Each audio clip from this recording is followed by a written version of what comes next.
Hey there everyone, welcome back. Today I'm going to share with you how I transformed a small space in my home to give myself a pantry and coffee bar area. If you're new to my channel and you like this type of content, make sure to stick around by hitting that subscribe button and ringing the bell for notifications so you never miss out on a new video. All right, now I'm going to show you what I'm talking about and we're going to get into the makeover. All right, here is a look at our kitchen. It's pretty small, but it does work for our family of 3. Unfortunately, when we redid it, when we moved in, we couldn't add a pantry, and that is the only thing that doesn't work. This is the only thing that we have as a pantry is our Lazy Susan cabinet. And you can see here it is jammed packed full of boxes and cans and all kinds of stuff. So if you look over here, there's this spot where the cow picture is, and that's where my coffee bar is right now. So I want to turn that into my coffee bar and pantry and give myself a little bit more room. So I'm going to go ahead and take this all apart and take everything out of it. I got this cabinet from IKEA when we first moved in here, and I do love it. It's a really nice cabinet, but it's just not functional for our home right now. So I went ahead and sold it on Facebook Marketplace, and then I went to Home Depot the next day and I picked up this big pantry cabinet and these 2 wall cabinets. All right, before I install these cabinets, I need to go ahead and take out the baseboard along this wall and that short wall over there. Unfortunately, this should have been an easy task, but unfortunately it was not. The previous owners, when they had the wood floors installed, they did not take out the baseboards first. They just installed the wood floors up to the baseboards. So they were wedged in between the wall and the flooring, and it took a lot of wiggling and finagling to get them out of there, but I did do that. So just if you're going to put in wood floors, make sure you take out the baseboards first and then reinstall them. Now it was time to install the pantry cabinet first. Right there in that corner, it fit perfectly. Unfortunately though, the floor and the walls are uneven, so I did have to use some shims to level it out at the bottom there. They just break off. You just slide them underneath there and then you break them off and you level everything out. And then once that was level, I did use some cabinet screws to go ahead and screw the cabinet into the studs. Next are the wall cabinets. Now I chose wall cabinets because the base cabinets, the depth of those were going to be too wide and they were going to stick out beyond my walkway here and beyond the pantry cabinet. The pantry cabinet in depth is 18 inches. In that corner wall there, I only had 20 inches to work with. So the wall cabinets are 12 inches in depth.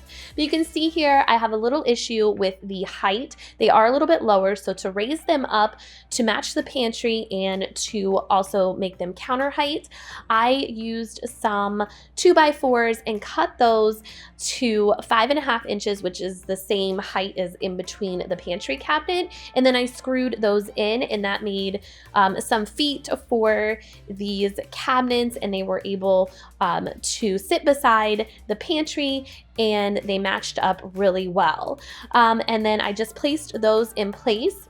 Now, another issue I do have with these wall cabinets is the depth is only 12 inches. So I have a gap between the back of the cabinet and the wall. So when I put my countertop on, I need some support on that back wall for the countertop. So I went ahead and cut a, I think it was like a 1x2 or something. It was a spare piece of wood I had in the garage. And then I just screwed it in to the studs back there. And that's gonna be my support piece. Also on this side here, I cut another piece of scrap wood and I'm going to nail that on to the side. And that way I can use my filler pieces that are going to be on the side, and you'll see that here in a minute. So that way there won't be a gap there.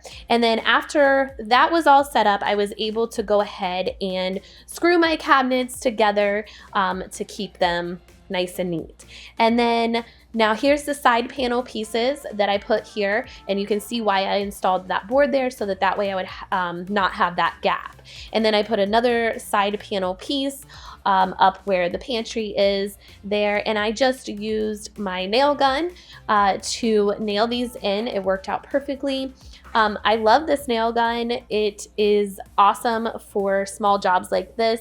It is a Ryobi, and I will link it down below in the description box because Amazon has it, but Home Depot has it as well. So just if you're looking for a nail gun, this one is a great starter to work with. All right, now the cabinets are all put in place. It's time to go ahead and paint. I use this paint that I used on my office makeover for my husband's built-in desk, and it is in the color Carbon. It's by Behr, and it is just cabinet and trim paint, so it does have a sheen to it. But it's easily wipeable, and it goes on very nice on these cabinets. Now I did go ahead and use a brush to go around all of the edges first, and then I came back in with a roller to smooth everything out. I did do, I believe, probably like 2.5 coats, so that way everything was covered up nicely. And I did come back and paint the inside of the cabinet doors. Now, I need to go ahead and cover up those 2x4s, so I just cut a piece of baseboard trim and I nailed that up along the side there. And then I went ahead and painted that in black so that it would look like all one piece.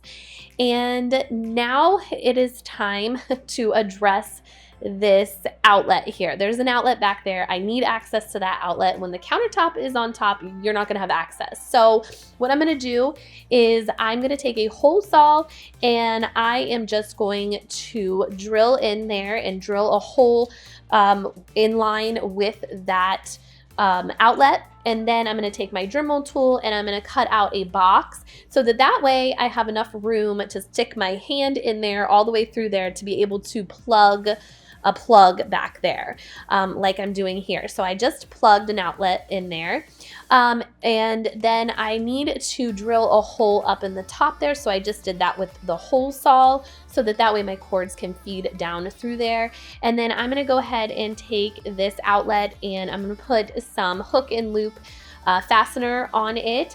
And I'm just gonna go ahead and peel that peel and stick back off of there and tape that up there so that way it is all nice and neat so I can feed my cords down through there. Now for the countertop, I chose this butcher block, which came from Home Depot. It's the most affordable option. I do have to cut it down though because it's too long and it's also too much in depth. So I got a table saw for Christmas and I was a little nervous to use it, so my husband helped out here and we cut the depth down, which it was super easy. Again, this is a Ryobi table saw. I love it. I'll link it down below as well. And then we had to cut some of the length off. So we did that. We were able to just mark where or how much we needed to take off, and then we just went through the table saw and it worked out perfectly.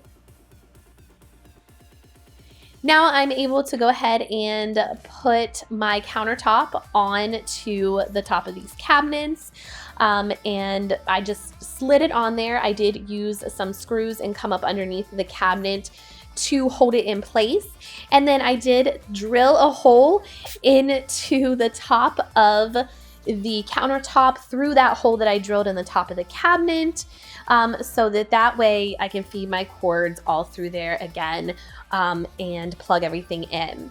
Now I'm gonna go ahead and stain this. We're not gonna use this for food prep or anything like that, so I'm just gonna use some regular Varathane wood stain. I believe this is in the color American Walnut, and I just brushed one coat of it on and then wiped it off as I went. This color matches my fireplace and everything else that is wood in my house already, so it works out perfectly. I did seal this with a polyurethane afterwards and let it cure for about 24 hours. Now I can go ahead and put on the handles, which I got from Amazon, and they are just gold handles.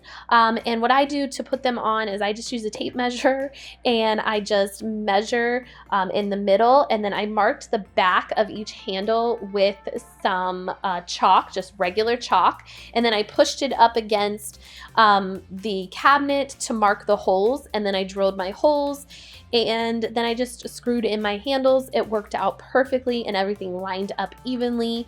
It was just the easiest method I know how to put on handles and make sure that they are even. Next, I decided to use this peel and stick wallpaper from Target to give this space a little bit more of a focal point. So I just used 2 rolls of it and I applied it to this back wall here. I just used an X-Acto knife to trim around the edges of everything. And then when I laid down the next panel, I made sure I overlapped it a little bit with the panel I had already placed down and lined up the pattern as best as I could. And then used a credit card to smooth everything out.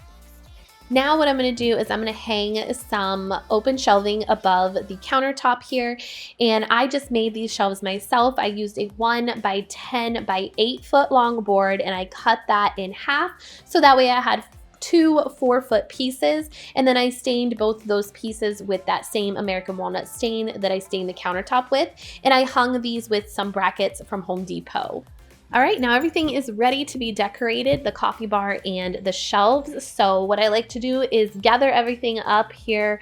I put it on my table. Some of it is things that I already had around my house. Some of it's things from Target that I picked up or Home Goods, and also Amazon. So I'll leave a link to the decor down below in the description box if I can.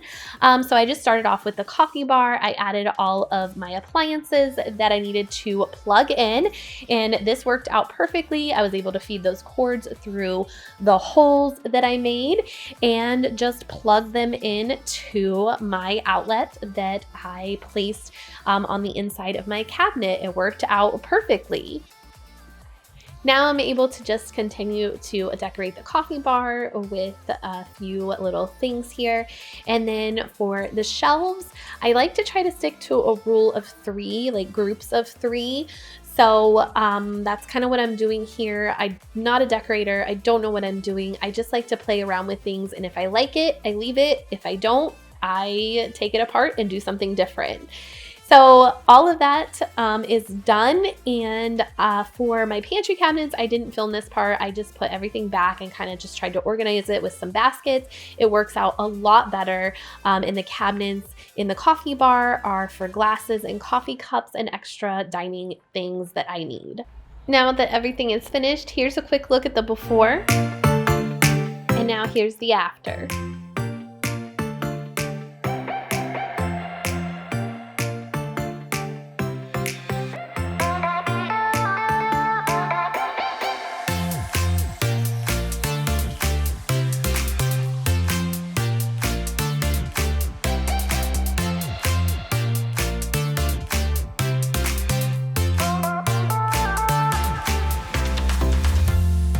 I absolutely love how this space turned out adjacent from my kitchen. It works perfectly and it gives me more pantry space and a beautiful coffee bar and looks gorgeous in my dining room with my fireplace.